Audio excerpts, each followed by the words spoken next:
तो अब आगे देखते हैं कि अगला सवाल हमसे क्या कह रहा है। हम लोगों से जो सवाल करेगा उसके हिसाब से हम लोग इसमें जवाब देते चलेंगे। चलिए, कह रहा है कि स्वामित्व के आधार पर, ये बोल्ड क्यों हो गया, ये लेटर बड़ा बड़ा क्यों हो गया रे,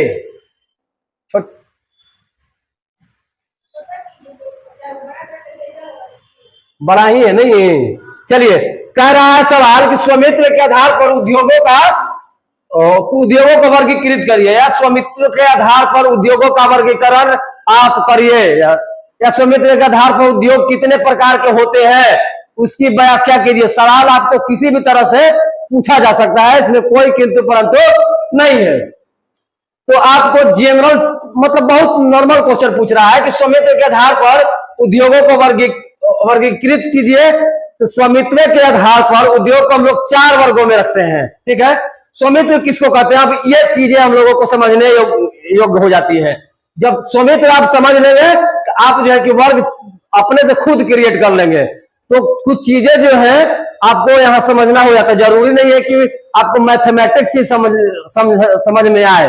आपको ये 8 सेक्शंस भी कुछ कुछ होते हैं वैसे सेक्शंस जिसको समझना पड़ता है। तो आप यह चीजें स्वामित्व समझ जाएंगे तो आप खुद ब खुद इसका वर्ग या क्लासिफाई इसको कर सकते हैं, इसको वर्गीकृत किया जा सकता है। तो स्वामित्व होता है यानी कि मालिकाना हक, यानी कि किसी भी संस्था पर, किसी भी ऑर्गेनाइजेशन पर, किसी भी इंस्टीट्यूशन पर हक किसका है, उसका मालिक कौन है। तो स्वामित्व का मतलब हुआ यही कि मालिकाना हक। तो मालिकाना हक के आधार पर उद्योग जो है कि कई प्रकार के होता है।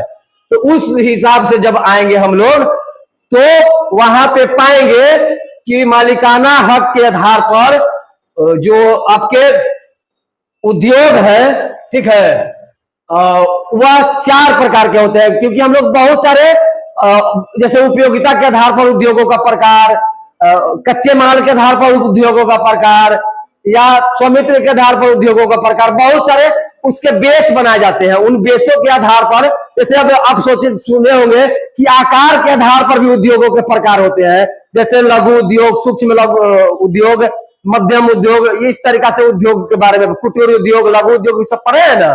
तो वो उसके बेसिस अलग हो जाते हैं, लेकिन यहाँ पूछा जा रहा है स्वामित्व के आधार पर, यानी कि मालिकाना हक के आधार पर। तो मालिकाना हक के आधार पर आएंगे तो आपका हो जाएगा एक सार्वजनिक उद्योग, जिसको हम लोग सरकारी कह सकते हैं, ठीक है, या इसको हम लोग पब्लिक कह सकते हैं, ठीक। दूसरा हो जाएगा आपका निजी उद्योग, जिसको हम लोग प्राइवेट कह सकते हैं, ठीक है। तो एक सार्वजनिक है यानी कि पब्लिक सेक्टर का हो गया, जिसमें सरकार यानी कि एक तरह से सरकारी ही रहता है, और एक आपका हो जाएगा निजी, ठीक है। तो निजी उद्योग जो है कि कौन होंगे, जिस पर मालिकाना हक किसका रहेगा, किसी एक इंडिविजुअल का रहेगा, उसका मालिक वह खुद रहेगा।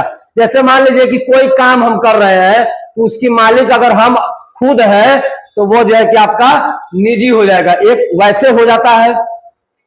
अब एक आता है सहकारी, तो एक सहकारी उद्योग हो गया, जैसे एक कोऑपरेटिव बना करके, ग्रुप बना करके, एक ऑर्गेनाइजेशन फॉर्म कर करके जब हम लोग उद्योग लगाते हैं तब उसको हम लोग सहकारी उद्योग के कैटेगरी में रख सकते हैं।